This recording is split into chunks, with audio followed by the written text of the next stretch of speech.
ከዋጀን በኋላ ለአምላካችን መንግስት ካህናትና ነገስታት አደረገን ይልና በምድርም ላይ በሰማይም በምድርም ላይ ይነግሳሉ ብሎ ይናገራል። የክርስቶስ ትምህርት ሰዎች በፍጹም ነፃነት እንዲመላለሱ ያደርጋቸዋል። የእግዚአብሔርም የልብ ፍላጎት እሱ ነው። ይህ አይነቱ ወንጌል ሰዎችን አርነት ያወጣል። ለዚህ ነው እኛ ጨለማን አንሰብክም፣ ፍርሃትን አንሰብክም። ምክንያቱም የእግዚአብሔር መንግስት መገለጫዎች አይደሉም። ድል ማለት እምነታችሁ ነው። እምነታችሁ ዓለምን ያሸንፋል።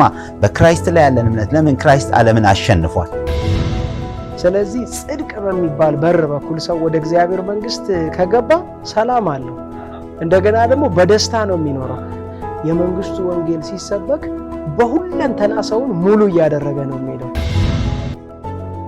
ሰላም ተከታታዮቻችን፣ ይህ ፌዝ ሚዲያ ነው። ፌዝ ሚዲያ ዘወትር ማክሰኞ ከ3 ሰዓት ተኩል እስከ 4 ሰዓት በጂኤምኤም ቴሌቪዥን የሚተላለፍ የውይይት ፕሮግራም ነው።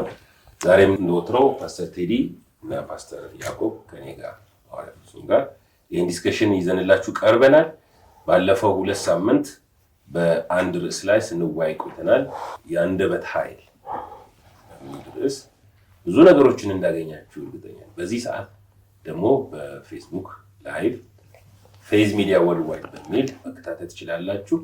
ዩቲዩብም አለን፣ በዩቲዩብም ደግሞ መከታተል ትችላላችሁ። እንደገናም ከስር ባሉት ስልክ ቁጥሮች ጥያቄዎችም ሀሳብ ማስተያየትም ካላችሁ ልታገኙ ትችላላችሁ። ዛሬ 3ኛው ክፍል ይዘንላችሁ መጥተናል። ዛሬ የምናነሳው በተለይ ስለ አንደበት መገራት ነው። በእውነት የአማኞች አንደበት ሊገራ ይችላል? እንዴትስ ይገራል የሚለው እናነሳለን። በተለይ ያዕቆብ ምዕራፍ 3 ላይ የተናገረው ሐሳብ አለ። እሱን አነብና ጀምራለሁ። ምን ይላል? ከቁጥር 2 ልጀምረው። ሁላችንም በብዙ ነገር እንሰናከላለን፣ በንግግሩ የማይሰናከል ማንም ሰው ቢኖር እርሱ ሰውነቱን ሁሉ መቆጣጠር የሚችል ፍጹም ሰው ነው። ቁጥር 2 ላይ ምንድነው የሚለው? በንግግሩ በራሱ ንግግር የማይሰናከል። አንዳንድ ጊዜ ሰው በራሱ ንግግር የሚሰናከለው ከተናገረው በኋላ ለምን ተናገርኩት ይላል። አንደበቱ አልተገራ እንደመጣለት የተናገረ ለምን ይሄን አልኩት ብሎ ይሰናከላል። ግን ማን ነው በንግግሩ የማይሰናከለው አለ? አንደ ሰውነቱን ሁሉ ሊገታ የሚችል አንደበቱን ጨምሮ የሚገታ ፍጹም ሰው ነው ብሎ ይናገራልና አንደበት ሰውነትን መክታት ኢንክሉዲንግ አንደበታችንን ይቻላል ማለት ነው። እንደውም ዝቅልና ታዲያ ፈረሶች እንዲታዘዙልን ልጓም ባፋቸው ውስጥ ስናስገባ መላ ሰውነታችን መምራት እንችላለን። ወይም ደግሞ መርከቦችንም ተመልከቱ፣ ምንም እንኳን እጅግ ትልቅና በኃይለኛ ንፋስ የሚነዱ ቢሆኑም የመርከቡ ነጂ በትንሽ መሪ ወደሚፈልገው አቅጣጫ ይመራቸዋል። በትንሽ መሪ ስለአንደበት ወደሚፈልገው አቅጣጫ ይመራቸዋል። እንዲሁም ምላስ ትንሽ የሰውነት ክፍል ሆና ሳለ በታላላቅ ነገሮች ትኩራራለች። ትልቅ ጫካ በትንሽ እሳት እንዴት ተቃጥሎ እንደሚጠፋ አስታውሱ። ምላስም እንደ እሳት ናት፣ በሰውነት ክፍሎቻችን መካከል የምትገኝ የክፋው ዓለም ናት። ሰውነቱን ሁሉ ታረክሳለች፣ ደግሞ የፍጥረቱን ጫፍ ታቃጥላለች፣ ራሷን በገሃነም ትቃጠላለች። ስለ አንደበት እዚህ ጋር የሚናገረው ያልተገራ ምላስ ነው። ያልተገራ አንደበታችንን የመግራት ኃላፊነት አንዱ የክርስትና የአማኞች ኃላፊነት ነው። መግራት ይቻላል ነው። ልቅ ከለቀቅ ነው ግን እንደውም ዝቅ ይልና በዚያው አንደበት እግዚአብሔርን እንባርካለን፣ ወተን ወንድማችንን ከርስ እናደርጋለን። አንደበት መግራት አለበት። መግራት ይቻላል።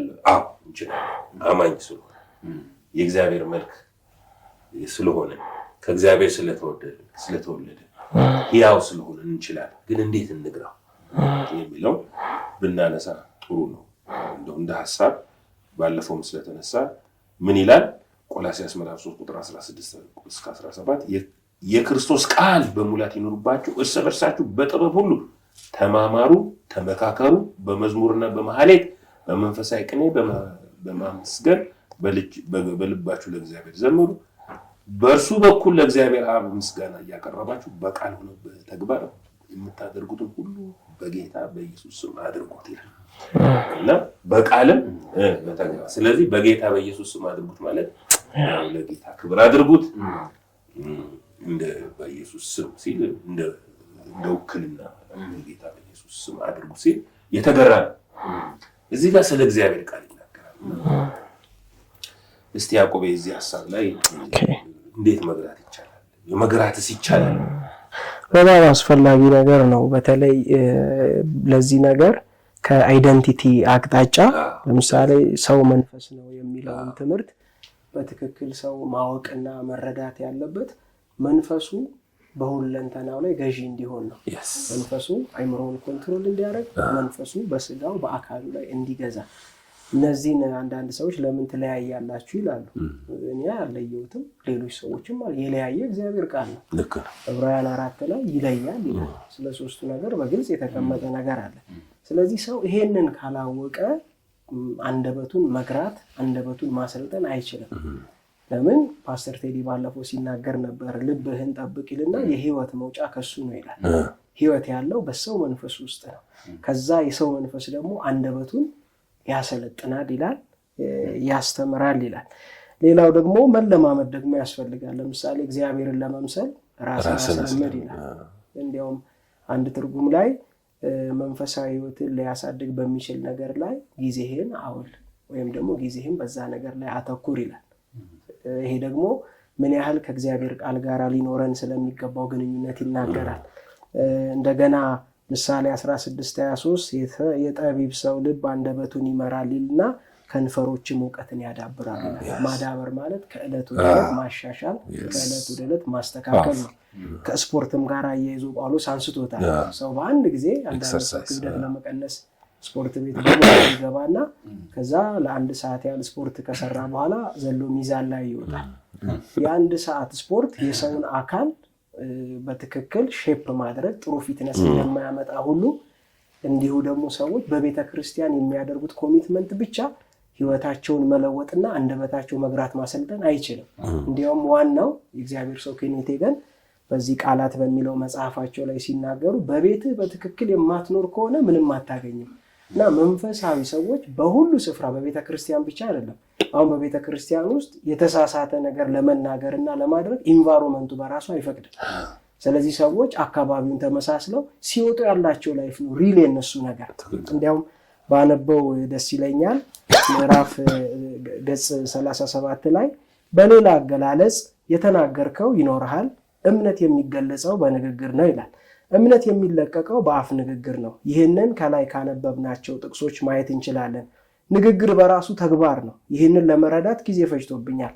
16 ወራት የአልጋ ቁራኛ የሆንኩት ይህንን የነገረኝ ወይም ያስተማረኝ ስላልነበረ ነው። አሁን እኔ ንግግር እያልኩ የማወራው በቤተ ክርስቲያን ውስጥ ሆናችሁ ስለምታወሩት ወይም በጸሎት ጊዜ ስለምትናገሩት ቃል አይደለም። በዕለት ተዕለት ህይወታችሁ የምትናገሩትን ንግግር ነው። በቤት ሆናችሁ የምትናገሩት ቃል፣ ከጓደኞቻችሁ ጋራ የምትናገሩት ቃል፣ ስራ ቦታ የምትናገሩት ቃል፣ እነዚህ የየዕለት ቃላታቸው 3 ነገሮችን በህይወታቸው ያደርጋሉ። አንደኛው እነዚህ ቃላቶች መለያቸው ናቸው። ሁለተኛ የምትናገሩት ቃል የህይወታቸው ወሰን ነው። ሶስተኛ የምትናገሩት ቃል መንፈሳችሁ ላይ ተጽዕኖ ያሳድራል ይላል። ስለዚህ ማሰልጠን ሲባል በሁሉ ስፍራ ያንን ነገር ማድረግ፣ ጀስት ቃሉን እንደ አይደንቲቲያችን ማድረግ ማለት ነው። ለምሳሌ በሁሉ ስፍራ ማንለውጣቸው ነገሮች አሉ። በቃ እንደዛ በሁሉ ስፍራ ተመሳሳይ የሆነ ነገር ማድረግ የእግዚአብሔር ቃልን ያስተምረናል። ይሄ በመሰልጠን የሚመጣ ነው። መንፈሳዊ ትኩረት በማድረግ ቅድም አፖስትል ፍፄ ያነሳኸው አለ፣ በሙላት ይኖርባችሁ የቃሉ ሪችነስ ይላል። የቃሉ ባለጠግነት በውስጣችሁ በሙላት ይኖር። ከዛ በኋላ ነው መናገር ወይም ትክክለኛውን ነገር ማስተላለፍ የሚቻለውና ይሄንን ለማለት ፈልጌ ይችላል። ሙላት የእግዚአብሔር ቃል ሙላት ነው፣ አንደበትን የሚያሰለጥነው የሚገራው የሚለውን ያስቀምጣል። አሁን መጽሐፍ በዚህ መጽሐፍ ወደህን ሙላ ይላል። ከዛ ሄደ ለእስራኤል ቤት እንዲባላችሁ ሰው የሚናገረውን ነገር አስቀድሞ ይሞላል። እንደገና በአእምሮ ማቅጣጫ ካመጣል አይምሮም እንደ እግዚአብሔር ቃል ሼፕ ይደረጋል፣ ይቀረጻል። ሮሜ 12 አድሱት ይላል። እንዲያውም ብዙ ትልቁ የክርስቲያን ችግር ምን እንደሚናገር ማቀው አይምሮ በእግዚአብሔር ቃል ስላልታደሰ ነው። አይምሮን በእግዚአብሔር ቃል ማደስ ደግሞ የሆነ ወቅት የምናደርገው ነገር ሰው የሁል ጊዜ እንደው በጣም አድካሚ ስራ ነው። ትክክል። እስካሁን ድረስ ሰው የመጣበትን ባክግራውንዱን፣ ዕውቀቱን፣ አካሄዱን የለመደውን ኤክስፒሪየንስ ያደረገውን ነገር በዕውቀት ሽፍት አድርጎ እስከ ተግባር ለማምጣት በጣም ቻሌንጅ አለው። ያ ምን ያስፈልጋል? ከቃሉ ጋራ ጊዜ መውሰድ። በጣም ምርጥ ዘር ማለት ምርጥ ዘር የእግዚአብሔር ቃል ዕብራውያን ላይ ፓስተር ቴዲ ዕብራውያን ምዕራፍ 4 ላይ የሚናገረው ቃል ታስታውስ እንደሆነ ይሄኛው የምስራች ዛሬ የሰማነው ለእነሱም ተሰጥቷል። ነገር የሰሙት ቃል ከሰሚዎቹ ጋር ስላልተዋደ አልጠቀማቸውም። ከዚህ የተነሳ ነው አይተህ እንደሆነ በእነሱ ደስ አልተሰኘውም ይላል። በምድረ በዳ ቀሩ ይላል። ያን ሁሉ ቃል ሰምተው ስላልታዘዙ ቃላቸው በጣም ከባድ ነው። ዘኍልቍ ምዕራፍ 14 ላይ ወደኋላ እንመለስ በፊታቸው እንዳንበጣለ ያን ሁሉ ተሞል ያው እኮ ምስራች ሰምተው ግን አልጠቀማቸው እና በእውነት ንግግራችንን አንደበታችንን መግራት ይቻላል ወይ? የተገራስ አንደበት ምን ይመስላል? እውነት ነው አፖስቶሌ፣ በጣም ወሳኝ ነው። መግራት ይቻላል ወይ የሚለው ራሱ በደንብ እንደው ማስረገጥ አለብን። ለምን አሁን ያዕቆብ ላይ አንደበቱን ሊገራ የሚችል ሰው የለም ይላል ያለው ለምንድን ነው? ከፍጥረት ጋር አነጻጽሮ ነው። እንስሳቶች እንኳን ይገራለዋል። ግን እኛ ስትል ነበር አማኞች የሆንን የእግዚአብሔር ቃል እኛ ዳግም የተወለድን ሰዎች የመንፈስ ደግሞ ዲሲፕሊን የማድረግ የተሰጠን አሁን ራስን የመግዛት መንፈስ አለን። የኃይል የፍቅርና ራስን የመግዛት መንፈስ ተሰጠን ስለሚል ስለተሰጠን እኛ መግዛት እንችላለን። ምንም ነገር ከኛ በላይ የሆነ ነገር የለም ማለት ነው። እሱን ለማተኮር ፈልጌ ነው። እና አንዳንዴ በቃ አንደበቱን ሊገታ የሚችል የለም ሲባል በቃ የለም ማለት አይደለም። ሊገት ደግሞ የሚችል አለ። ክርስቶስ ኢየሱስ ደግሞ ምሳሌያችን እንዴት እንደሚናገር እንዴት እንደሚመልስ እያንዳንዷን ነገር ያውቃል። ሳነሳው ነበረ እና በቃል የደከመውን በቃል እንዴት እንደምደግፍ የተማሩ ምላሶችን ሰጥቶኛል ይላል እና የተማረ ምላስ አለ። ለዚህ ነገር እንደው ይረዳል ብዬ አሁን አንተም ካነሳኸው ሐሳብ ተነስቼ ኢያሱ ምዕራፍ 1 ቁጥር 8 ላይ ምን ይላል? የዚህ ሕግ መጽሐፍ ከአፍህ አይለይ፣ ነገር ግን የተጻፈበትን ሁሉ ትጠብቅና ታደርግ ዘንድ በቀንም በሌሊትም አስበው፣ የዚያን ጊዜ መንገድ ይቀናልሃል ይከናወንልሃልም ይላል። አሁን እዚህ ላይ የሚያሳየን የመጀመሪያው የተግባሮች ሁሉ መጀመሪያ ከአፍህ አይለይ፣ የዚህ ሕግ መጽሐፍ ከአፍህ አይለይ። አሁን አፍ ላይ የሚሆነው ነገር ነው አንተን የሚወርስ። ስለዚህ የዚህ ሕግ መጽሐፍ ከአፍህ አይለይ። እግዚአብሔር የአብርሃምን እንኳን ሕይወት ሲቀይር እኮ መጀመሪያ ስሙን ነው የቀየረው። አብራም የነበረውን አብርሃም፣ ሶራ የነበረችውን ሳራ። እነዚህን ሰዎች ስም ሲቀይር ልጅ ገና አልመጣም። ምንን እያሰለጠናቸው ነበር? ሲጠራሩ ራሱ እኮ በረከታቸው ነው የሚጠራሩት። ከዚህ በኋላ እሷ አብርሃም ስትለው የብዙ ሕዝብ አባት ስትል፣ እሱ ደግሞ ሳራ ሲላት ለብዙዎች ፕሪንሰስ እንደሆነች ሲናገር በእነሱ መካከል የነበረው የቃላት ነገር ከዛኛው ህይወት አወጣቸው። አንዳንዴ እኮ የምንናገረውን ነው የምንኖረው አይደለ? የምንናገረውን ነው የምንኖረው እና እኔ አልችልም፣ እኔ ይሄ በህይወቴ አይሆንም፣ እንዲህ እያልን ብዙ ስንኖር ያንኑ ነው የምንኖረው። እና መጀመሪያ ግን በአፋችን የዚህ ሕግ መጽሐፍ ከአፍህ አይለይ ስለሚል ቃሉን በአፍ ማኖር ያስፈልጋል። ከእንደገና ደግሞ የተጻፈበትን ሁሉ ትጠብቅና ታደርግ ዘንድ ደግሞ በቀንም በሌሊትም አስበው ይላል። ማሰላሰል የሚለው ነገር እዚህ ጋር ይመጣል። የምናሰላስለው ነገሮች ህይወታችንን ይቆጣጠሩታል። አሁን እስራኤል ልጆች የእግዚአብሔርን ቃል ከሚያሰላስሉ ይልቅ ስናያቸው ያጉረመርማሉ። ሁኔታውን ነው ሁሌ የሚያስቡት። ሁኔታ ተኮሮች ናቸው፣ ቃል ተኮር አልነበሩም የእስራኤል ህዝብ። ለዚህ ነው በልባቸው ወደ ግብፅ ተመለሱ ተብሎ የተጻፈው። እግራቸው እንኳን ባይመለስ ልባቸው ወደ ግብፅ ተመልሷል። ለምንድን ነው የተመለሰው? ሐሳባቸውን ያስቀመጡት በትክክለኛው በእግዚአብሔር ቃል ላይ አልነበረም። የሚያስቡት ሁኔታውን ነበር። አንድ ነገር አጡ ማለት ለማሰባቸው ምክንያት ነው፣ ለነገራቸው ምክንያት ነው። በቃ ስጋ አማረን ካሉ ያንን ነው የሚያሰላስሉት።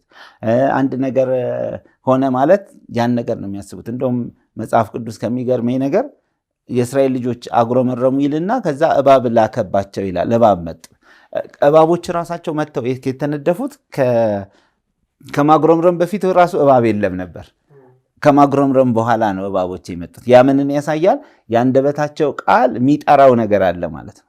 ሮንግ ነገር ነው። በቃ ወይ ታጉረመርማለህ ወይ ትክክለኛን ነገር ታስባለህ። የእግዚአብሔርን ቃል በትክክል የምናሰላስል ከሆነ የምንናገረው ነገር እንደዛው መልካምን ነገር ነው የሚያመጣው ማለት ነው። ግን በተቃራኒ ያኛው ስላለ ማለት ነው። በደንብ እንመጣበታለን አፖስትል። ምክንያቱም ያኛው የሚጠራው ነገር አሁን እባቦች የመጡት አጉረመረሙ ተብሎ ከተጻፈ በኋላ ነው እባቦች የመጡት። እባብ አይታወቅም በቃ ወይም መጥቶ አልነደፏቸው አያውቅም ነበር። ግን አትራክት ያደረጉት በሚናገሩት በቸልተኝነታቸው በስንፍና ንግግሮቻቸው ብዙ ነገር ሲያጭዱ እናያለን። ጆይስ ማየር የምትባል እግዚአብሔር ሴት አንድ ሚኒ ቡክ ነበረች እና በጣም ድሮ ነው ቆይቷል፣ አንብቤያት ነበር እና በጣም አንድ ነገር እዛች ፖይንት ላይ ያገኘኋት ናለች። ምንድን ነው ብዙ ጊዜ አጉረመርም ነበር አለች። ማለት ፍሪጅ ትከፍትና በቃ ወይኔ ነገር የለም በቃ ደሞዝም ትንሽ ነው፣ ኑሯቸው በጣም ከባድ ነበርና ሁሌ ትናገራለች። ከዛ ጌታ ለምንድን ነው አልኩት አለች። ለምንድን ነው እንደዚህ መሆኑ ስል አንቺ እኮ የዘራሽውን ዘር መልሰሽ ትነቂዋለሽ አለኝ አለች። እና ምንድን ነበረ ውሃ አታጠጪውም ይላል። መትከል ትተክላለች፣ ቃል ትናገራለች፣ ግን ዋተሪንግ ዘ ሲድ የሚል ሀሳብ እና አታጠጣውም ማለት በተናገረችው ነገር ላይ አትጸናም፣ ኮንቲኒየስ ላይ አታረገውም። አንዴ መልካም ትናገራለ፣ መልሰ ደግሞ በክፉ ቃል። አንዳንዴ አድጎ እኮ ፍሬ ልንበላ ስንል ነው በክፉ ቃል ሰዎች የሚያደርቁት ማለት ነው። ስለዚህ ምንድን ነው እሱን የተማረችው ምንድን ነው? ከዛ ንግግሬን ስቀይር ህይወቴ ተቀየራለች። የምናገረው ነገር የማወራው የማስበውን ሀሳብ ስቀይረው። ስለዚህ አማኝም ትልቁ ነገር መግራት አንደበቴ ልገራ እንዴት እችላለሁ ካለ የሚገራውን ነገር መያዝ አለበት። እንዴት በምንድን ነው የምንገራው? በቃል ነው የሚገራው። በእግዚአብሔር ቃል። ከአፍ መለየት የለበትም። በቀንም በሌሊትም ማሰብ አለበት። እሱ የምታደርገው ከሆነ ሼፕ እያደረገ ይመጣል። ንግግር እንደ እግዚአብሔር ቃል እየተቃኘ ይመጣል ማለት ነው። እና ሀሳብ ካልተቀየረ ንግግር አይቀየርም። ቃሉን በአፍህ ካላኖርከው የህይወትን ስርዓት ልንቀይረው አንችልም። ስለዚህ እነዚህ ነገሮች ወሳኝ ናቸው። አንድ ብጨምር እዚህ ጋር አንዳንዴ ማሰላሰል ሲባል ሰው ዝም ብሎ ማሰብ ነው ይመስለው። ዝም ብሎ ማሰብ አይደለም። አንደኛ የምናስበው ማን ምንድን እንደሆነ ማወቅ አለብን። የእግዚአብሔር ቃል መሆን አለበት። ሁለተኛው ደግሞ ምንድን ነው ፓስተር ያዕቆብም ሲል ነበር፣ ፖዚቲቭ ኮንፌሽን አይደለም እኛ የምናወራው። ለምሳሌ በቃ ጥሩ ተናገር ጥሩ ይሆንልሃል አይደለም። እኛ የምንለው የእግዚአብሔር ቃል ተናገር ነው። የእግዚአብሔር ቃል ነው ለኛ ትክክለኛ ንግግር። የእግዚአብሔር ኮንፌሽን እንደበት እንደተገራ አይነግረን። ለምን በእንትና ኃይል የለውም እኮ። ኃይል ያለው እኮ በእግዚአብሔር ቃል ውስጥ ነው። የእግዚአብሔር ቃል ነው ኃይል ያለው። ያለበዛ እኮ ምኞትህንም ትናገራል። አንድ ሰው ምኞቱን ስለተናገረ እኮ ይሆነዋል ማለት አይደለም። ቃል ስንናገር ነው የሚሰራው። እኛ ቃል የእግዚአብሔር ቃል እንዳለን ደግመን ነው የምንናገረው። ቃሎቹን ስንናገራቸው ነው የቃሉን ውጤት። ስለዚህ እኔ እንደው ላሳይ የፈለግኩት አንድ ሰው አንደበትህን ግራ ተብሎ እንዲጨነቅ አይደለም። ልግራ በቃ በምን ልግራው ብሎ በመጨነቅ አይደለም። ምንም እኮ መፍትሄው ያለው ሊገራ የሚችልበትን አቅም መውሰድ። ያን ቃል ሲያሰላስል ያን ቃል መናገር ሲጀምር ለካ አንደበቱ ሳያስበው እየተገራ መጥቷል ማለት ነው። ስለዚህ ሊገራን አቅም ሊሰጠን የሚችለውን ነገር ሳናረግ ራስን ከጥርስ ከመንከስ፣ ዲሲፕሊን ብዙ ሰው የሚመስለው ጥርስ መንከስ፣ ሁለተኛ አላረግም ይላል፣ ይቆጣጠራል፣ ከዛ ገነፈለ ይላል። ወይም ደግሞ ትዕግስቴ ተሟጠጠ ሲሉ ሰዎች እንሰማቸዋለን። የእኛ ትዕግስት እኮ የሚሟጠጥ አይደለም። ለምን? የእኛ ትዕግስት ጥርስ ነክሰን ያመጣ ነው ሳይሆን ሆሊ ስፒሪት ዲሲፕሊን ነው አይደለ? ራስ መግዛታችን እኛ እኮ በመንፈስ ቅዱስ የሆነ አይደለ? ወይም ደግሞ በተለወጠ አስተሳሰብ ሳውንድ ማይንድ፣ ጤናማ ማይንድን ይዘን ነው እንጂ ራሳችንን የምንገዛው ለመግዛት ብለን ጥርስ በመንከስ አይደለም። ኃጢአትን ጥርሱን ነክሶ የሚተው እኮ ጥርሱን ነክሶ ይገባበታል። ግን የሚለውጠውን ኃይል የጸጋውን ኃይል ሲቀበል ግን ከዛ ነገር አርነት ይወጣልና እንደው አንደበቴን በምን ልግራ የሚል ሰው ካለ ቃሉን ማሰላሰል የሚለው እና ያን ቃል መናገር፣ የእግዚአብሔርን ቃል ደጋግሞ በመናገር የእግዚአብሔርን ቃል ደጋግሞ በማሰብ ውስጥ ያን መግዛትን መለማመድ እንችላለን። በጣም በጣም ፓወርፉል። ይሄ ቅድምም ያዕቆብ እንዳለው ይሄ እግዚአብሔር ለመምሰል ራስን አስለምዳ ስጋዊ ነገር ለስጋዊ ነገር ራስን ለስጋዊ ነገር ማስለል ለጥቂት ይጠቅማል ይላል። ከዛ በፊት ግን ምን ይለዋል ለጢሞቴዎስ? ከአሮጌቶች ተረት ራቅ፣ ከአሮጌቶች ንግግር ራቅ። ይሄ ፖዚቲቭ ሊሆን ይችላል፣ ግን እግዚአብሔር ለመምሰል ራስን አስለምድ የሚለው ሪሌትድ ዊዝ ዘ ወርድ ከቃሉ ጋር እግዚአብሔር ቃል የእግዚአብሔር ቃል ብቻ ነው ሊገራው የሚችለው የሚለው በጣም ጥሩ ሐሳብ አይደለም። ጥሩ ሐሳብ አይደለም። እሱ ለጊዜው ተወዳጅ ሊያደርግ ይችላል፣ ኢሎከንት ልትሆን ይችላል። ጥሩ ስለተናገር አንደበትን የሚገራው የእግዚአብሔር ቃል ነው የሚለው በጣም ወሳኝ ነው።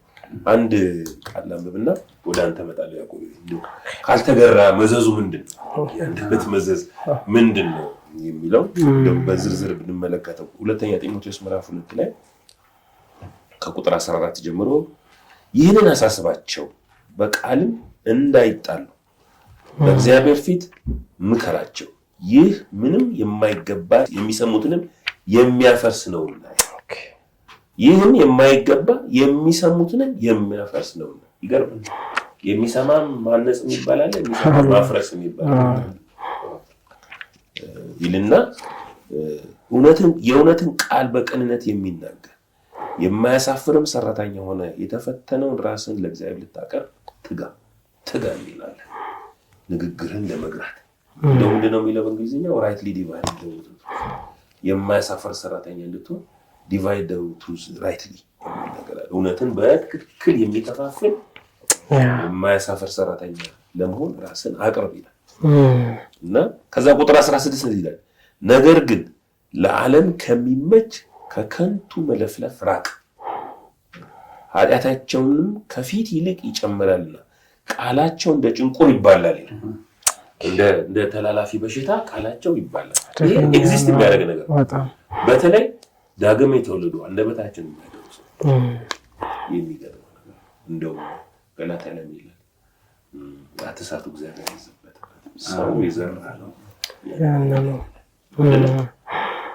እስቲ ያዕቆብ ምንድነው መዘዙ? መዘዝ አለው ይሄ ያልተገራ አንደበት ማለት ጥሩ ቃል ይናገራል፣ አንደበቱ አልተገታም፣ ግን መዘዝ አለው። በጣም አደገኛ ነው። ቆሮንቶስ ላይ ሲናገር በምድረ በዳ ስለወደቁ ስለ እስራኤላውያን በሚያጉረመርመው እንደጠፉ ይላሉ። ያጠፋቸው የአንደበታቸው ማጉረምረም ምዕራፍ 10 በጣም እንትን ነው፣ አደገኛ ነው። ሌላው እዚህ መጽሐፍ ላይ የጠቢብ ምላስ ጤና ነው ይልና የታመመን ሰው ጎብኝታችሁ ታውቃላችሁ ይላል። ሲናገሩት ሰምታችኋል። ይህን በደንብ የምታውቁ ከሆነ ሰዎቹ ለምን ታማው አልጋ ላይ እንደሰነበቱ ይገባቸዋል ይላል። በጥቅስ የሚያጉረመርም ታማሚ ገጥሞኝ አያውቅም። ያቃስታል፣ ያገላብኝ ወይ እንዲያርጉኝ ኮንፌስ የሚያደርግ አሁን ዮናስን ስንመለከት አሳ ነባሪ ወደ ውስጥ ሆኖ የጸለየው ጸሎት እንዴት በህይወቱ ትልቅ ውጤት እንዳመጣ ማየት ይቻላል። ወደ ቅዱስ መቅደስ እንመለከታለን ይላል ከዚህ ውስጥ አወጣኸኝ እያለና ሰዎች በየትኛው ፕሮብሌም ውስጥ ቢሆኑ ነፃ የሚያወጣቸውን ነገር ነው ማሰብ ያለባቸው። ለምሳሌ ማይልስ ሞንሮ ሲናገር ያለህበትን ችግር እያሰብክ ከምትጨነቅ እግዚአብሔር ከዛ እንዴት እንደሚያወጣ ማሰብ ጀምር ይላል። ሁልጊዜ ችግሩን ማሰብ መልሶ ችግሩን መውለድ ነው፣ ችግሩን ማብዛት ነው፣ ችግሩን ስትሮንግ እንዲሆን ማድረግ ነው። ነገር ግን መፍትሄውን ወይም ደግሞ ማንኛውንም ሶሉሽን እግዚአብሔር በቃል ውስጥ ነው ያስቀመጠው። ቃሉን ላከ፣ ፈወሳቸውና ከመከራቸው ማዳናቸው። ስለዚህ ሰው ካለበት ከማንኛውም ሁኔታ ውስጥ እንኳን መውጣት የሚችለው በተጻፈው እውነት በእግዚአብሔር ቃል ነው። ኮንሲኩዌንሱ ምንድነው ውጤቱ ካልን ቅድም ወደ ተናገርኩት ስክሪፕቸር ነው የምመጣው። ግድ የለሽ ቃል እንደ ሰይፍ ይወጋል በሚለው እና አካላችንን ብቻ አይደለም ሁሉ ነገራችንን፣ መንፈሳችንን፣ ህይወታችንን ቅድም ተናግረሃል አፖስትል ፍፄ። ህይወት የሚለው ነገር ነፍስ የሚለው ነገር ጠቅላላ ላይፍ ስታይላችንን ጠቅላላ እንቅስቃሴያችንን የሚነካ ነው። ስለዚህ ያለ ጥንቃቄ የተነገረ ቃል እንደ ሰይፍ ያቆስላል ይላል፣ ጉዳት አለው። የምሳሌ መጽሐፍ እንዲያውም በፓኬጅ ነው የሚያስቀምጠው፣ ሞትና ህይወት በምላስ ናቸው። ሞት። ስለዚህ ሰው በገዛ ንግግሩ ቅድም ፓስተር ቴዲ እንዳለው በምድረ በዳ ላይ የሌለው እባብ ሰብስቦ ወደ ራሱ እንዳመጣ እስራኤል አሁንም ሰው ንግግሩ ሞትን ወደ ህይወቱ ያመጣበታል፣ ንግግሩ ደግሞ ህይወትን ወደ ራሱ ህይወት ያመጣበታል። ዘሁልቁ ላይ ብንመለከት የንግግር ፕሪንሲፕልን በደንብ አድርጎ ያስቀምጣል። እንዲያውም ካሌብ የተናገረው በልቤ ያለውን ቃል መለስኩላቸው፣ ይህንን ቃል ይልና በልቤ ያዝ ይላል እና ዴቭ ሲናገር መጋቢ ዴቭ አንዴ የእግዚአብሔርን ቃል ሜዲቴት ማድረግ ማሰላሰል ማለት ያው ቂምን ሰው የተበደለውን የተነገረበትን ቃል ሜዲቴት እንደሚያደርገው እንደዛው ነው ብሏል በንጽጽር። እውነትም ማሰላሰል ቢለውን ቃል ማጉተምተም የሚል አቻ ቃል አግኝቼለታለሁ። ያንን ነገር ማጉተምተም እንደዛ ነው። ሰው የተነገረውን ክፉ ቃል አይረሳም። 1973 እንትና የተናገረኝ በህይወቴ ዘመን አረሳውም ይላል። እሑድ የተነገረውን ቃል ይረሳል። ምን ተሰበካችሁ ሲባል በጣም ድንቅ ጊዜ ነበር ይላል። ምንድነው ሲባል ይላል። ስለዚህ ራሳችንን የእግዚአብሔርን ቃል መስማትና የእግዚአብሔርን ቃል መያዝን ማሰልጠን ያስፈልጋል። ምናልባት ዘኍልቍ ላይ ያለውን ቃል ባነበው እንደ ፕሪንሲፕል እስራኤላውያን በምድረ በዳ የቀሩበት ትልቁ ምክንያት ይሄ ነው ይላል እና ሲመለሱ እንዲህ ብለው ነገሩት፣ ወደ ላከ ምድር ደረስን፣ እርሷም ወተትና ማር ታፈሳለች፣ ፍሬዋም ይህ ነው። ነገር ግን በምድሪቱ የሚኖሩ ሰዎች ኃያላን ጀመራቸው ማለት ነው። ከተሞቻቸው የተመሸጉ እጅግም የጸኑ ናቸው። ደግሞ በዚያ የዔናቅ ልጆች አየን። በደቡብ ምድር አማሌቅ ተቀምጧል፣ በተራሮቹም ኬጢያዊና ኢያቡሳዊ አሞራዊም ተቀምጧል፣ ከነዓናዊም በባህር ዳርና በዮርዳኖስ አጠገብ ተቀምጧል። ካሌብም ህዝቡን በሙሴ ፊት ዝም አሰኘ። ማሸነፍ እንችላለን፣ እንውጣና እንውረሰው፣ ለምን እግዚአብሔር ብሏቸው አሳልፎ ይሰጥቻለሁ። ከእነርሱ ጋር የወጡ ሰዎች ግን በኃይል ከኛ ይበረታሉ፣ በዚህ ህዝብ ላይ መውጣት አንችልም አሉ። ስለሰለሏት ምድር ክፉ ወሬ ለእስራኤል ልጆች እያወሩ እኛ የዞርናት የሰለልናት ምድር የሚኖሩባትን ሰዎች የምትበላ ምድር ናት፣ በእርሷም ዘንድ ያየናቸው ሰዎች ሁሉ ረጃጅም ሰዎች ናቸው። በዚያም ከኔፍሊም ወገን የሆኑትን ኔፍሊምን የዔናቅን ልጆች አየን። እኛም በዓይናችን ግምት እንደ አንበጣዎች ነበርን፣ ደግሞም እኛ በዓይናቸው ዘንድ እንዲሁ በቃ ይናገራል እንደ ሰይፍ የሆነ የሚጎዳ ነገር። ማህበሩ ሁሉ ድምፃቸውን አንስተው ጮሁ ይላል። ህዝቡን በዚያ ላይ ታለቀሱ። የእስራኤል ልጆች ሁሉ በሙሴና በአሮን ላይ አጉረመረሙ። ማህበሩ ሁሉ በግብፅ ምድር ሳለን ምነው በሞትን ኖሮ፣ ወይም በዚህ ምድረ በዳ ምነው በሞትን ኖሮ፣ እግዚአብሔር በሰይፍ እንሞት ዘንድ ወደዚች ምድር ለምን ያገባናል? ሴቶቻችንና ልጆቻችን ምርኮ ይሆናሉ። አሁን እየተናገሩ ነው። ወደ ግብፅ መመለስ አይሻለን ምን አሏቸው ይላል። ከዛ ቁጥር 6 ልምጣ። ምድርን ከሰለሉት ጋር የነበሩት የነዌ ልጅ ኢያሱና የዮፎኔ ልጅ ካሌብ ልብሳቸውን ቀደዱ። ለእስራኤል ልጆች ማህበር ሁሉ ዞረን የሰለልናት ምድር እጅግ መልካም ናት፣ እግዚአብሔር ከወደደ ደስ ካሰኘ ነው የሚል አላቻለሁ። ከወደደ ደስ ይላል። ስለዚህ ደስ የሚሰኘው ደግሞ በእምነታችን እንገባለን በሚለው ደስ ካሰኘ ነው ወተትና ማር ወደምታፈሰው ወደዚች ምድር ያገባናልና እርሷንም ይሰጠናል። ነገር ግን በእግዚአብሔር ላይ አታምፁ፣ እንደ እንጀራ ይሁኑልናል። የምድሪቱን ሰዎች አትፍሩ፣ ጥላቸው ከላያቸው ተገፏል፣ እግዚአብሔር ከኛ ጋር ነው፣ አትፍሯቸው ብሎ ተናገሯቸው። ማህበሩ ሁሉ ግን በድንጋይ የጉራቸው ዘንድ ተማከሩ። የእግዚአብሔርም ክብር በእስራኤል ልጆች ሁሉ በመገናኛው ድንኳን ተገለጠ ይላል። ከዛ ውጤቱን ስንመለከት እግዚአብሔር እንደዚህ ያደርጋለሁ አለ። ሙሴ ምህረትን ስለ ህዝቡ ለመነ።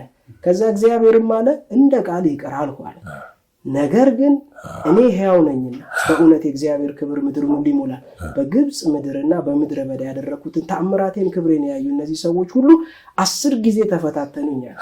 የ10 ጊዜ የሚለው ፐርፌክትሊ ፍጹም በሆነ ዓለማዊ እንዴት እግዚአብሔርን እንዳሰቃዩት ነው የሚናገር። ዕብራውያን ላይ ይሄም ቃል አለ ይህ ስለ ቁጥር አይደለም። ከዛ ነገሬንም ስላልሰሙ አለመስማት ራሱ በጣም ከባድ ነገር። በእውነትም ለአባቶቻቸው የማልኩላቸውን ምድር አያዩም፣ ከእነርሱም የናቀኝ ሰው ሁሉ አያያትም። ባሪያዬ ካሌብ ግን ሌላ መንፈስ ከእርሱ ጋር ስለሆነ ፈጽሞ ስለተከተለኝ እርሱ ወደ ገባባት ምድር አገባዋለሁ፣ ዘሩም ይወርሳታል። እግዚአብሔር ሙሴና አሮንን እንዲህ ብሎ ተናገራቸው፣ የሚያጉረመርምብኝን ይህን ክፉ ሕዝብ እስከ መቼ ይታገሳለሁ? በእኔ ላይ የሚያጉረመርሙትን የእስራኤል ልጆች ማጉረምረም ሰማሁ። እንዲህ በላቸው፣ እኔ ሕያው ነኝና በጆሮዬ እንደተናገራችሁ እንዲሁ በእውነት አደርግባችኋለሁ ይላል እግዚአብሔር። በድኖቻችሁ በዚህ ምድረ በዳ ይወድቃሉ። የተቆጠራችሁ ሁሉ እንደ ቁጥራችሁ ከ20 ዓመት ጀምሮ ከዚያ በላይ የሆነ ሁሉ ከእናንተ ያጉረመረማችሁብኝ ከዮፎኔ ልጅ ከካሌብና ከነዌ ልጅ ከኢያሱ በቀር በእርሷ አስቀምጣቸው ዘንድ እጄን ዘርግቼ ወደ ማልኩላት ምድር በእውነት እናንተ አትገቡም አለ። ይሄ ነው ኮንሲኩዌንሱ። አሁን እዚህ ጋር ስናይ ሙሴ ምህረትን ለመነ፣ እግዚአብሔር ይቅር ብያለሁ አለ። ፕሪንሲፕልን ግን አልተው። የተናገሩትን በገዛ ጆሯቸው ፈጽምባቸዋለሁ።